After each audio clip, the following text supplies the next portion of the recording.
Ladies and gentlemen, boys and girls, welcome to another edition of the Spook Show. I'm Terry Price. And I am Harold Presley. And we're so excited to have you with us today because we have with us an excellent guest. Yeah. And we're excited about having him on our show today, and you're going to love it.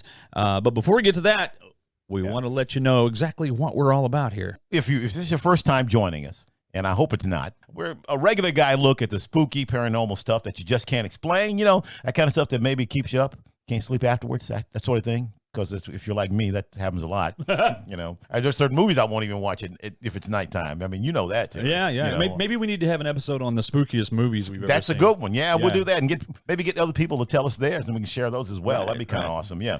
And tell you what, we're not experts about this. We just like to talk about this stuff because it's interesting to us, and we have to have interesting guests on like we do today. And you want to follow us? We want you to do that. Make sure you like and subscribe to our YouTube page, our Facebook pages, and you can email us the stories or anything you want to email us. You can do that pricepresleyshow@gmail.com. It's really important that you send us your stories because without your stories, we don't have a show. And don't forget to comment. Yeah, either we like on comments. YouTube, good or bad, doesn't matter. Or on Facebook or whatever. Talk to us. Let us know what you like about the show, what you don't like about the show. Let us know what you'd like to hear on the show. That's really important as well. Yeah. We need to hear from you so that we can continue to do shows that you're interested in. We really like doing this. We want to continue to do it. So it's a lot of fun. All right. Without any further ado, and I don't want to drag this out too much, let's get to our guest today. Yeah. This gentleman is a widely recognized cryptozoologist. He's an author and lecturer who frequently appears on television. I've seen a lot of the episodes that he's in, and he's traveled the world searching for evidence of mysterious creatures, including Bigfoot, the Loch Ness Monster, the Chupacabra, Mothman, and the beast of, I don't even know how to say that word. Ken, how do you say that word? The beast of... Gévaudan. Gévaudan. That sounds French. Gévaudan. Yes. Is it French? Oh, good. Ladies and gentlemen, please welcome to the Spook Show, Mr. Ken Gerhard. Welcome to the show, Ken. Hello, gentlemen. Thank you so much for having me on. It's an honor and a pleasure to be here with you. Who's he talking to? He said gentlemen. Oh, us. Okay. Glad to have you here, Ken. Well, Ken, why don't we start out by you telling us a little bit about what you do? And Harold wants to know what is cryptozoology? Yeah, what is that? Absolutely. So cryptozoology, translated from Latin, the word crypto means hidden, and zoology, of course, pertains to the study of animals. So the technical word is study of hidden animals, but more specifically, it is the search for evidence of animals that are not verified or recognized by science. Nice. And that often includes a lot of kind of our legendary creatures like Bigfoot, the Loch Ness Monster, Thunderbirds, Black Panthers, giant snakes, and things like that people have reported all over the world. And it's largely based on anecdotal evidence. If we had physical evidence, then these animals would be recognized by science, obviously. That's right. And, there's often a lot of folklore and legends involved. And that's important because many of the great animal discoveries of the past century or so started out as legendary animals, things like the giant squid and the Komodo dragon and the okapi and so forth. So nice. The one that comes to my mind is the mountain gorilla in Africa. Yep. Is that correct? Yeah, that's correct. The mountain gorilla was recognized in 1901, I believe, and we knew about the lowland gorilla, but so we're talking about something similar to Bigfoot, right? A giant hominid that weighs several hundred pounds. And of course, they live in Africa in the mountains there. But that was a pretty amazing discovery when that happened. Well, if unknown species of ape had gone all those years without being actually verified and discovered, why is it so hard for people to believe that there could be one here in America with all the millions and millions of acres of wilderness out there? Well, that's a great question. I think a lot of that is perception. Some people aren't aware how much wilderness area is out there. People, city slickers and people that maybe don't get out in the woods much. I've been very blessed. I've been able to travel all over the continent of North America, from Alaska, Canada, down into Mexico, Central America. And lots of pristine wilderness out there. Now, think about 47% of the land's Earth surface is still considered to be wilderness area. That's based on a recent study. And wilderness area is defined as, basically areas where man doesn't go much, or there's not much of an imprint of mankind. And so if you think about all of the forests and mountains, jungles, deserts, swamps, tundra. I mean, there's just a lot of places where humans don't go because it's very difficult for us to survive or function there. So Ken, that, I think, gives us hope.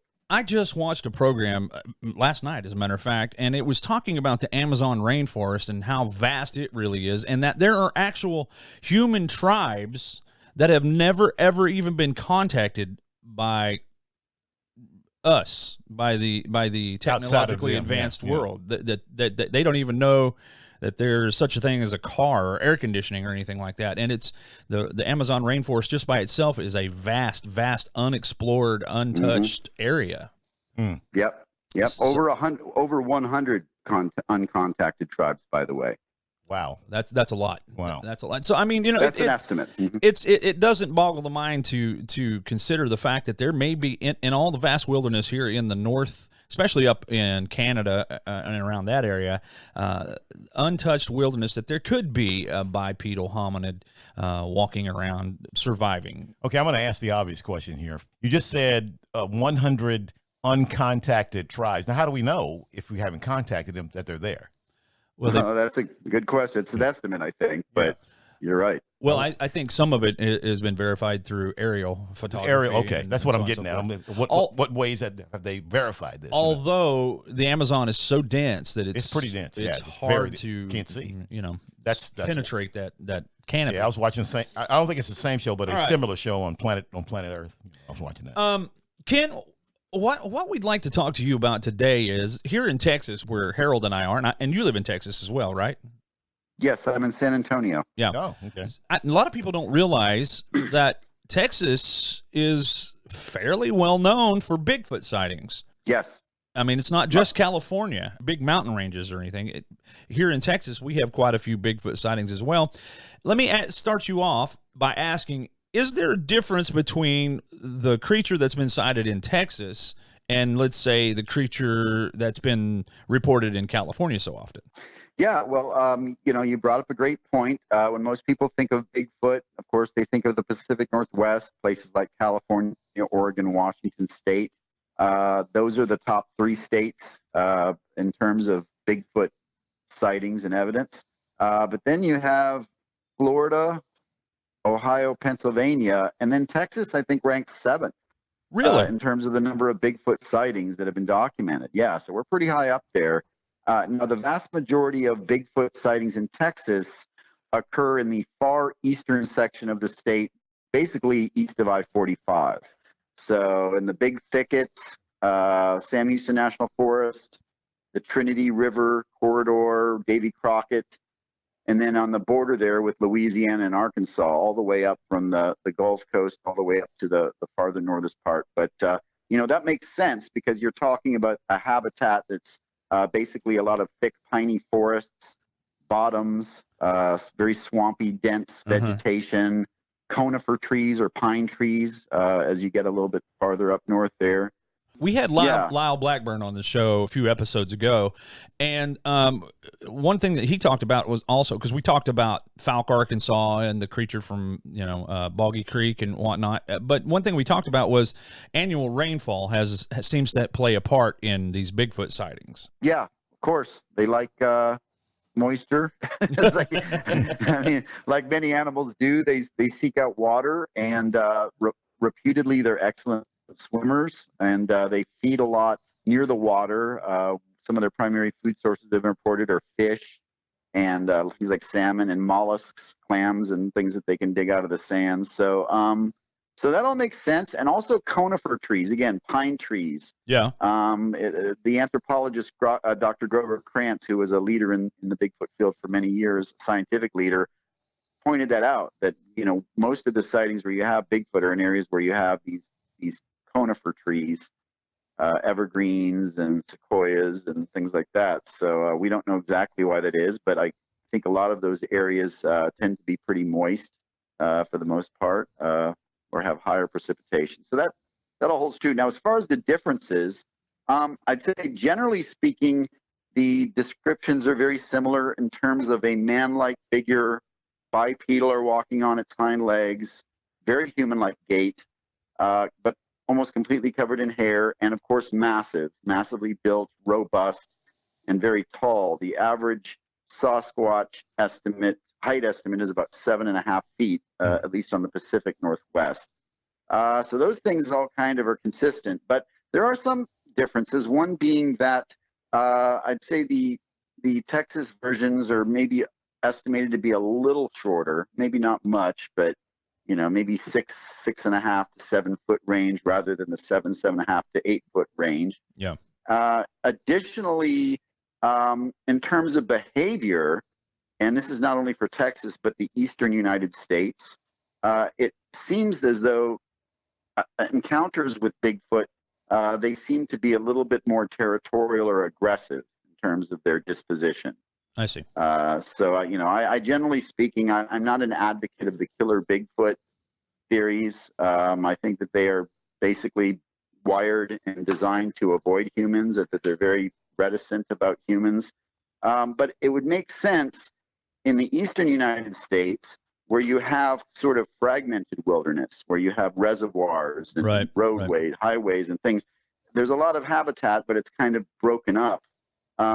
Whereas in the Pacific Northwest, it's all contiguous, where you have this wide range, expanse of mountain ranges and forests. So, one theory is that the eastern Bigfoot or the Texas Bigfoot is more territorial, and it feels the impact of man's encroachment on its habitat, and therefore it displays more aggression. Now, when I say that, I mean in terms of things like stone throwing, vocalizations that are aggressive, shaking trees, so demonstrative aggression, where they're just, there are some accounts, though they're rare, of humans being attacked by Bigfoot, but it's usually more a situation where they, like the Bobby Ford, you were talking to Lyle, so you knew about, the famous Buck monster case. Bobby Ford is basically running around in his backyard with a gun, and he runs into a Bigfoot. Yeah. So they kind of, they just, that was kind of like an incidental contact situation. Well, that's what we said. We asked Lyle. We said, "Do you?" And I'm going to ask you. Do you think that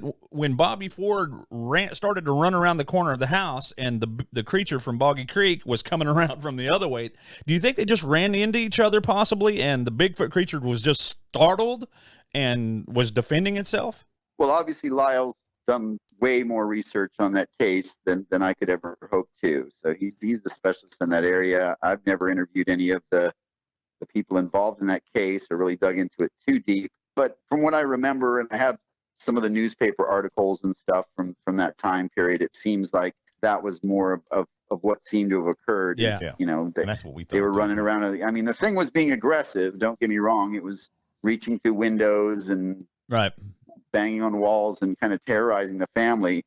So they went out to kind of put a stop to it. But it seems like, maybe they just kind of, ran into each other, bumped into each other. I don't think the Bigfoot was basically out to attack. Right. And if it was, for example, why didn't it stop with Bobby? Why didn't it stick around and start And why didn't it dismembering the whole group? Well, why didn't it kill Bobby? If it was as big as they say it was, it would have had no problem killing Bobby. Oh yeah, would have easily. Oh yeah, easily. Yeah, easily. A gorilla, for example. I mean, there are many accounts in zoos, very tragic situations where gorillas have, thrown zookeepers to the ground, and you could imagine it's like being hit by a truck. So you're right. Yeah. That would be a fatal thing. If they wanted to hurt you, they could. Well, have you ever had, I know you research Bigfoot quite a bit, along with many other cryptids out there, but have you ever had any encounters, or have you seen or heard, or tell us about some of your investigations? I've never had a sighting, but I'm convinced I've heard vocalizations on a few occasions, and a couple of tree knocks, some whooping primate sounds, some grunts, possibly bipedal footsteps on one location. But the most intense encounter I've ever had, and I write about this in my book, The Essential Guide to Bigfoot. Which I have, by the way, which is excellent. You folks, if you've not read The Essential Guide to Bigfoot by Ken Gerhard, you definitely need to pick it up. It's really good. And we will tell you how you can get that. Yeah. August 18, 2003, I was at Little Cottonwood Lake, which is up in the Caddo Grasslands north of Decatur, Texas. And I was up there with 3 other Bigfoot investigators. We had been informed that some campers had been scared out of the woods recently, and there were some Bigfoot sightings around the lake there. So we went up there, and we were kind of hiking around the lake just after dark, and suddenly we heard something grunting at us, and it was very loud. It sounded almost like a grunt combined with heavy, deep breathing and almost diabolical laughter. So wait. was just, you said diabolical laughter? Yeah, I think that's just more of my perspective. Maybe I was just so freaked out by it because it sounded kind of like it was laughing. I recorded the sound because I had my camcorder going. So Wow. We couldn't see the thing because it was pretty heavy brush right there by the lake. We tried to flush it out. Really, only one of us was armed, and he, to his credit, got down on his belly and started crawling through the brush with a shotgun. And the idea was, we kind of spanned out so he could flush this thing out and we could film it or something.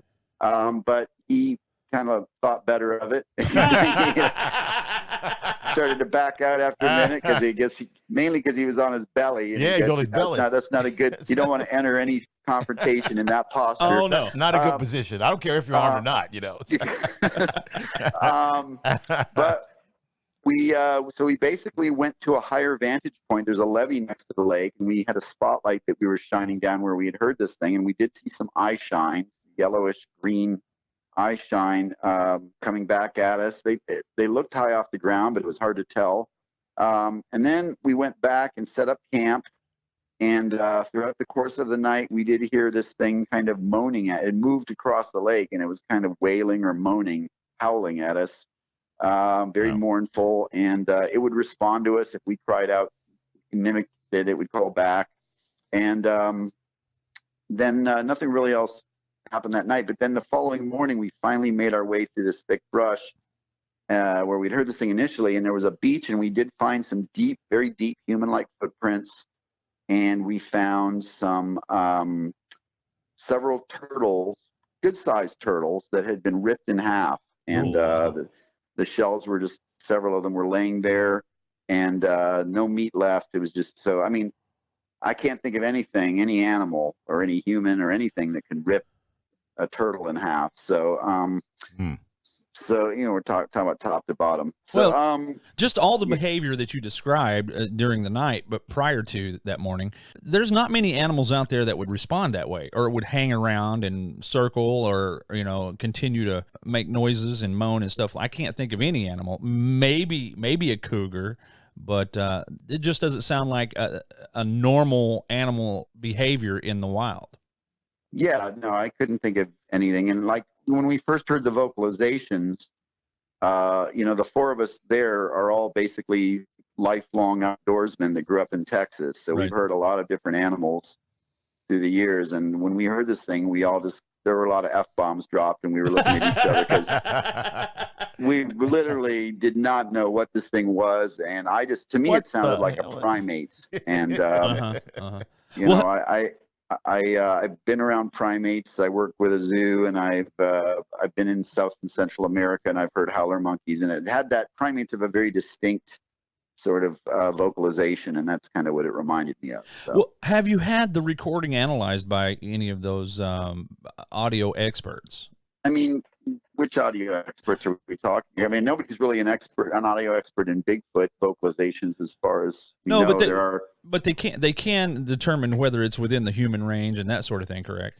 Well, that's true, and I guess a wildlife biologist could listen to it and give an opinion if they thought it might be something unusual. But no, I haven't had the sounds heavily analyzed, to be honest with you. But they're more for your benefit, more for your, it's kind of like when I was investigating with the Dallas Area Paranormal Society, we investigated, and of course we wanted to try to gather all the data we could. But for me, it was more about me proving to myself what's out there than it is to prove to all the world of skeptics that there's more than just what you can see with your eyes. So I can kind of understand that. Well, it's also, from my perspective, as a cryptozoologist, I try to follow a very scientific methodology. And so in terms of things that I could present to a viable scientist or zoologist, things like vocalizations and even photographic evidence is just a non-starter. I mean, there's so many things, misinterpretation and, potential for hoaxing or different things. So I don't think anyone would ever really take any of that stuff seriously. So I'm constantly on a quest for hard physical evidence, empirical evidence, things like bones, hair, droppings, blood, right? Things that could prove conclusively. So tissue is basically what you're looking for. Yeah. Yeah. And I'm interested sometimes when people have recordings of vocalizations or have an interesting photo, but I would never put a lot of effort into try to pushing that. I see. Or forcing that issue with, because I just don't think that's been going on for decades in the Bigfoot field, and it really hasn't gotten us anywhere. No, so it's probably similar in the paranormal field, I would assume. Well, yeah, it is. It's very similar in the paranormal field. But let me ask you this, and this will kind of tie into our next subject. My problem with the scientific community not taking any of this seriously is the pure and simple fact that these sightings of these large hominid creatures have gone back hundreds of years in the Native American tradition. And it just seems to me like at least that by itself would at least cause the scientific community to go, well, okay, maybe there was something. Maybe it's not, maybe it's extinct now or whatever, but maybe there was a tribe of these things or something, hundreds of years ago. But it seems to me like the scientific community won't even consider that. But that, to me, that's pretty good evidence. Yeah, I mean, that's one pillar of evidence we have with regard to Bigfoot. We have the Native American traditions, which you said, as you said, are very widespread. You have thousands of documented sightings by people through the years. It's hard to explain all of those away. You have the Patterson-Gimlin film that was shot in California in 1967. Really, the only footage that it's considered to be. It's still not accepted by scientists, but it's the most compelling footage. Yeah, it's recordings. It's withstood a lot of debunking efforts. That's for sure. Yeah, and then we do have. Go ahead. Sorry. No, I was just we could do a whole show on the Patterson-Gimlin film. We can if you want, but I was just going to say the physical trace evidence, which the footprints and the cast of the footprints, I think are the best evidence we have, and we have, hundreds of, compelling tracks that have been cast all over North America for decades in different locations, and they're very consistent, as far as the morphology and the design. They're very deep. They're not human. They're human-like, but they're very broad and have a different kind of redesigned physiology. So, but scientists still, most scientists won't even look at that stuff. But you're right. If you put all of that together, and the last one, which is one that I think is often overlooked, is that things that looked like Bigfoot actually did exist. We have them in our fossil record. Oh, that's right. That's exactly right. So, I mean, it looks like many of the ancient hominids that evolved around, 1 to 2 million years ago. So, so there's a lot of evidence. I'm convinced. I'm 90% convinced they exist. Well, I read Dr. Meldrum's book, and he has done an incredible amount of research in just and of course that's what he does, but in just the footprints alone and the physiology of the footprints and the foot. And the way that the animal probably walks with the mid-tarsal break and so on and so forth, and that's all pretty compelling evidence when you're talking about footprints and casts and whatnot. Well, yeah, it is to him, and he's a physical anthropologist who specializes in the evolution of bipedalism in hominids, which basically means he is a guy in that area, and he's Unfortunately, he's gotten a lot of flack from his colleagues and other scientists that think he's kind of way out there. And even though many of them respect him for his work in other areas. But and then we also had Grover Krantz, who I mentioned earlier, who was Meldrum's mentor, and he was a pretty brilliant anatomist and anthropologist. So there are some scientists who've gotten involved, and but the vast majority of scientists, and I kind of understand where they're coming from. It's all about maintaining their reputation, keeping their jobs, keeping their grants, and just getting mixed up or involved with anything Bigfoot related could be like a suicide in terms of a career. So sounds like a cover up to me, but Well, yeah, I mean, I don't know if I'd go that far, but I definitely think that there's an obvious attitude in the scientific community. Now that said, there is a bit of a paradigm shift going on. So you have Jane Goodall, of course, the famous anthropologist and primatologist, who she's come out and said that it's possible. That's right. That's right. George Schaller, who's a famous zoologist who's worked with gorillas, has come out before and actually wrote the foreword to Meldrum's book and said that, so. And I'm a volunteer educator at the San Antonio Zoo, and they've actually let me do some cryptozoology lectures there at the zoo, which is an AZA accredited scientific established. Yeah. So I mean, there are little cracks where this in the scientific community is at least listening a little bit, right. which is a good sign. Well, we talked about all of the Native American lore on Bigfoot, but there's other cryptozoological creatures that are also in the Native American lore, and one of them is the Thunderbird. And that relates to something that you've studied extensively here in Texas. In fact, you may be the foremost expert in what they call the big bird sightings. And we're not talking about Sesame Street. Now, wait a minute. Yeah. So what are we talking about here? Thunderbird. We talking about a real bird? Well, yeah. The Indians believed it. Well, Ken, I'll let Ken tell you because he knows way more about it than I do. Tell us about these Thunderbirds. Well, I often joke that the name Thunderbird, which does come from Native American traditions, it does refer to kind of a muscle car from the 70s, and and also a fine wine. Oh, that's right. Well, I wouldn't use the word fine in conjunction with that wine because But anyways, Thunderbird is a common. There's a parallel here to Bigfoot, because you have a lot of disparate native traditions all over the continent that talk about these giant birds, super eagles, if you will, that are basically the name implies, the sounds of the wings, the sound of the wings beating is like thunder, or in some traditions it actually causes thunder and lightning shoots out of the eyes, which might be a bit of an embellishment. But if you look at the totem poles in the Pacific Northwest, and there are a number of native names for these things: the Wakanyan, Chegwe, Bomala, Binese. So these are all from all over the continent, these different traditions about these giant birds. Well, in modern times, I've actually interviewed dozens and dozens of people, credible people, that swear that they've seen these things flying around. And there have also been other people that I haven't interviewed that have been documented reporting these things. Now, here in Texas, we actually have our own version, which, as you suggested, is named Big Bird. And yes, that is, in fact, a play on the Sesame Street character. That was a name that was created by the newspapers of the time, which Big Bird began to gain notoriety back in 1976.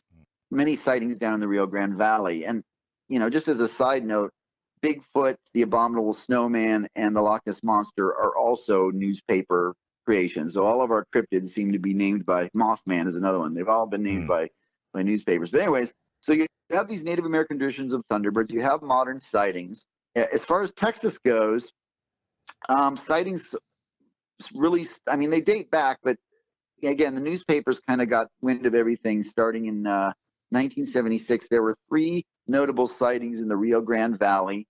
On New Year's Day, 1976, 2 young girls, Jackie Davies and Tracy Lawson, claimed that they saw this man-sized bird with red glaring eyes and a hooked beak, about 5 feet tall, in their yard. They tried to wake up their parents, but they were probably sleeping off the excesses of New Year's Eve the night before, and they didn't really want to check it out at that time. But later on that day, one of the dads went out and saw some footprints, and then a local TV station got involved, and there was a news story run.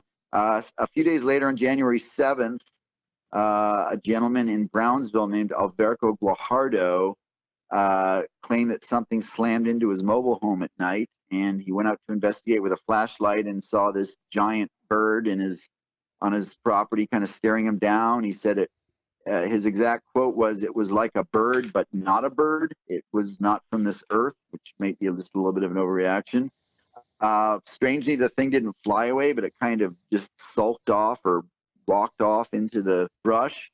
And then the third sighting was in Raymondville. So this is in a concentrated area. And this was pretty dramatic. On January 14th, a gentleman named Armando Grimaldo was out smoking on his patio, and he claimed he heard the sounds of wings beating or wind rushing, and he looked up and this thing descended on him and attacked him and ripped his clothing, and he dove into some bushes to escape. And subsequently, he was rushed to the Willacy County Hospital in a state of shock. And so, after those incidents, and there were many other sightings in that area, places like Brownsville, Laredo, Eagle Pass, San Benito, and so forth. And people were describing this giant bird-like creature, and that's when the newspapers got involved. And stories of the big bird actually quickly were disseminated all over the globe. They were picked up by news wires in Germany and Japan, and so it became pretty famous. There were sightings did eventually gravitate up to San Antonio, where I live, one of the reasons I'm here, and sightings around Poteet, and there was a famous sighting involving some school teachers on the south side. And subsequently, since I've lived here in San Antonio, I still get reports, every few years or every couple of years from somebody, including sheriff's deputies and people like that have seen these giant birds flying around. And it's really a Texas thing too, because most of the sightings are, Rio Grande Valley, up here to San Antonio, but I also do have some sightings from the Dallas area and Houston area and so forth. So for whatever reason, Texas seems to have more of these modern Thunderbird reports than other states do. Well, Texas is so big and it's so varied in different parts of Texas. There's dry parts and there's, like you say, the piney woods, and it's so different, so many different places these things could be. That's true. And there could also be, you go right across the border into Mexico. I've done some investigations in some of the mountains around Monterrey, for example, which is just south of Texas. Those are some pretty remote areas there in the Sierra Madre. So, one hypothesis is that these big birds may live in the mountains of northern Mexico, and that they migrate occasionally or fly across the border into Texas, and that's why they're not seen all the time. All the time. But, Wow. But who knows? Well, that makes sense. Birds do migrate, and they do. That's as good an explanation as any. Let me ask you this: I've read some people saying that these big birds could either be remnants of, or evolutionary remnants of, pterodactyls or pterodons or something like that. What is your theory on that? Yeah, it's interesting. There seem to be two different types of reports that I get. Some of the eyewitnesses that I've interviewed have described something like you describe, a pterosaur or a pterodactyl, which actually is not a bird, but a giant flying reptile with leathery membranous wings. And they supposedly died out they were around for like 150 million years, but they supposedly died out at the end of the Mesozoic era, the Cretaceous period, about 65 million years ago. So that's a pretty long gap. And it's interesting to note that one of the largest species ever discovered in the fossil record was from Texas.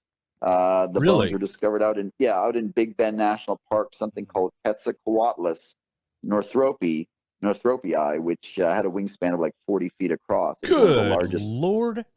They're as big as an airplane. I was going to say, there are airplanes with wingspans like that. That's a big old bird there, man. Wow. Yeah. Yes. But the other eyewitnesses that I've interviewed, the other half describe something that's clearly a bird. It has feathers. It has a hooked beak like a raptor, an accipiterid, usually like a dark solid color like black, charcoal, or dark brown. And, usually about 5 feet tall. The average wingspan described is about 14 feet. That's an estimate. Of course, people are not always great at estimating the size of things, particularly if they're flying in the air and you don't have something to compare it to. Now, what's interesting about that is they're much more recently than the pterodactyls or the pterosaurs. There were giant birds that are just like the Thunderbirds, as described, that lived in North America, known as teratorns. And I know it's confusing because it sounds like pterosaur, but it's a teratorn. And these were giant birds that were vulture-like or condor-like. And one species, Aolornis, its fossils have been found in Nevada and Oregon, had a wingspan of 18 feet across. Wow. So there were birds similar to the Thunderbirds, twice as big as condors in North America, up to about 10,000 years ago at the end of the Pleistocene. Wow. So that's much more recent than 65 million years ago, obviously. So that's right. You have two possible candidates there, and one is more improbable than the other, but they're both pretty far out. You'd wonder why we wouldn't have physical evidence of a giant bird, airplane-sized bird. Yeah. So I try to be a little skeptical and think critically on these subjects as well. But right. man, I've just interviewed so many people that swear that and these are usually folks that are familiar with vultures. We're talking about ranchers, hunters. Oh yeah. Yeah. People are like, man, I've seen turkey vultures, I've seen eagles. This was, so turkey vultures are pretty big. Yeah, they were get big, but there were 3 turkey vultures in my backyard this morning. They're huge. I mean, they're really big birds. Yeah. I mean, they really are. It's like Ken said. My whole thought is that you got to try to be critical thinking, and you got to try to debunk and everything. But there are so many reports; it's hard to just out and out say, "Look, people are just imagining stuff." There's too many reports for it to be not anything. Yeah. Would you say that, Ken? Yeah. Yeah, I mean that's kind of the way I look at it. I know scientists don't really accept eyewitness reports as being credible evidence, but it's a numbers game. You know, so yeah. If you get a handful of reports, then maybe that doesn't mean so much. But when you start getting into hundreds, yeah, of sightings of people, and they're very consistent, and then you combine those with the Native American traditions, exactly. Then it's like, wow, could really all these people be imagining these things? It's hard to understand. Yeah. Well, I find that very interesting, especially since I live in Texas. That it's all the more interesting to me. But I think Big Bird doesn't get as much press as the Loch Ness or Bigfoot. It's my first time hearing these so, huge birds. I did not know this about the. Yeah. Could the Mothman? I know the Mothman has some other things about it that makes it different. But could the Mothman actually be maybe one of these birds? That's a great question. There's actually 2 ways to look at that, again, because, originally, the original sighting of the Mothman on November 14th, 1966, by the Scarberry and Mallet couples, they described something that could not be of this earth. It was, its wingspan was too small compared to its height. It didn't flap its wings. It just shot up into the air and like a rocket. It chased their car. Yeah. I mean, those are all things that you wouldn't expect from any type of bird. And many of the other eyewitnesses of the original Mothman described that the giant glowing red eyes and stuff. Mm-hmm. So, and there was a lot of sort of additional weirdness that went with Mothman in terms of paranormal activity and Men in Black and UFOs and all that. The bridge caving in and all of that. Yeah. The bridge collapsing. But there are some witnesses. There was a guy named Thomas Urey who had a sighting early on at the end of November 66 that swears that what he saw was a bird. He said it was just a giant Thunderbird type thing. And it's worth noting that before the name Mothman popped up in the newspapers, originally many of the newspaper articles around Point Pleasant were calling it the bird. That's what they were calling this thing, whatever it was. So a lot of people thought it was a bird, at least early on. So yeah, I think there could be a little bit of crossover there. Now, I'm not a paranormal investigator per se. I find it interesting, but I do view certain things like Mothman to be more metaphysical and not, really true cryptozoology, unless we're talking about a giant bird and some of the eyewitnesses just got it wrong. They were spooked, or they exaggerated, or who knows. So. Well, we all know that it's very human to when you're startled or you've been through a traumatic experience like that, to not remember things exactly the way they were or the way they looked or whatever. So, I could see being terrified and seeing this thing and not really seeing this thing or remembering exactly what you see.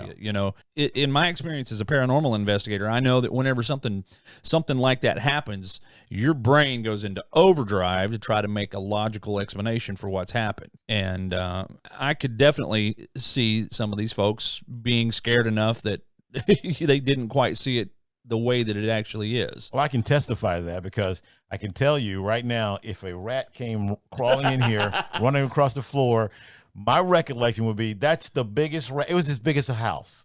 By the time I got finished talking about it, because you know me, it gets bigger and bigger all the time. Yeah, it would scare the hell out of me because I don't like rodents. You know that. Well, let me ask you. Speaking of that, are there any cryptozoological rodents that we could talk about? Really, we don't have to talk about that. We really don't. Not off the top of my head, fortunately for Harold. Thank you, Ken. I appreciate that. Thank you. In my corner, yes. Well, Ken, this has been fascinating. I got one thing I'm curious about. I'm curious, Ken, how did you get an interest in doing this? Where'd your interest come from to get involved in cryptozoology, and how did you get to that point? Well, it's just been a lifelong passion of mine. I never planned to make a career out of it, but starting about 8 or 9 years old, and there were a lot of influences there, but, my father was a scientist. He was a forestry professor, and we spent a lot of time in the outdoors, and I collected a lot of critters, snakes and salamanders, and my first pet was actually a caiman, a small alligator. And, wow. So I loved animals, but I also loved monster movies, of course. There you go. Child of the 70s. I grew up on Godzilla and Creature from the Black Lagoon and all those good movies. And so when I first heard about Bigfoot when I was about 8 or 9 years old, I just, something just clicked. And it was like, there we go. That's a common theme. It's a monster, and it could be an unknown animal or some strange creature. And but what I tell people is that even though I started obsessively researching these topics at a young age, my mother was a huge influence, and she was very supportive of my interest. But she also took me on a lot of amazing vacations. She was a travel agent, so I traveled all over the world with her. Oh, wow. We were talking about the Amazon before. I've been there. I camped in the Amazon. I've hiked the Australian desert. I've been to Africa, Asia, all over Europe, and wherever I've gone, I've always investigated a lot of these things. And in fact, when I was only 15 years old, my mother arranged for me to vacation at Loch Ness in Scotland with my father. Wow.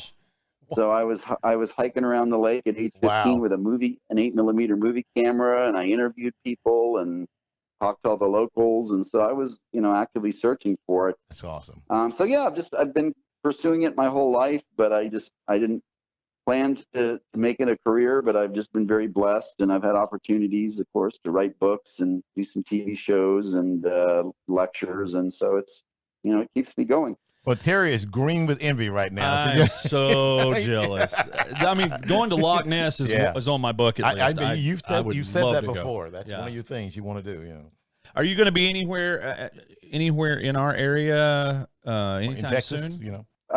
Really, the only event I have coming up in the area is going to be the Hanobi Bigfoot Festival in Oklahoma, Hanobi, Oklahoma. Yeah, that's my old stomping grounds out there. Yeah.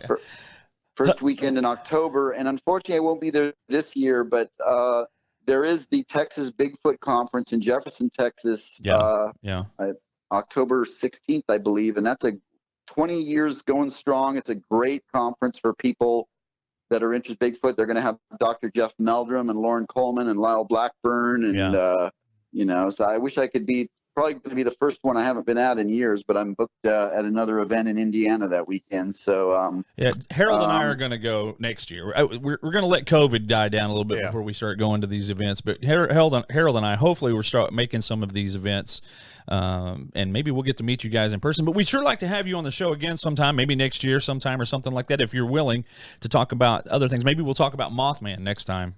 There's plenty of stuff to talk about in the field of cryptozoology, and I would love to come back on and do this again sometime. Awesome. That'd be great. Ken Gerhard, ladies and gentlemen, check out his books. I have The Essential Guide to Bigfoot, and I've been reading it slowly because I've got so many things to do, but it is a good read. Be sure you check it out if you're interested. He was written one on the Mothman, I believe, Chupacabra, Loch Ness Monster, and the Beast of Gévaudan. Gévaudan. Yeah, you definitely want to check these out, folks, and we'll put a link in the comment section. Ken, thank you so much. Good luck on your events that you've got to make here in the next month or two, and we hope to talk to you again real soon. Thank you for spending time with us here on the Spook Show. Well, thank you, guys. Great questions. Good talking to you, and thanks to everyone who listened in. All right. Oh, man, what an interview, Harold. That was absolutely fantastic. And we hope that you folks enjoyed the show. If you did, then please leave us a comment down in the comment sections. Visit us on Facebook. Email us. You can email us. PricePresleyShow@gmail.com. Just save that. Email us any questions, anything you want to say to us. That's right. We want to hear about good stories about anything. That's right. Doesn't matter. Anything. If it spooks you, we want to know about it. That's right. That's right. Especially if it spooks Harold. We're looking. Well, that ain't gonna be hard to do. We're looking for stories about ghost rats or mutant rats or anything like that. Great. Ouija boards. Can I get a come on, man? Come on, man. Are you happy now? That was the first one of the show. There. Well, but definitely do leave us a comment, ladies and gentlemen, and definitely please subscribe on our YouTube channel. Leave us a thumbs up and a comment. That helps us tremendously to keep this show going. So that's right. The Price Presley Spook Show, man. We love doing it for you. That's right. And I think that's about all the time we have for this episode. That's it for this episode. Ladies and gentlemen, I'm Terry Price. I'm Harold Presley. Don't get spooked.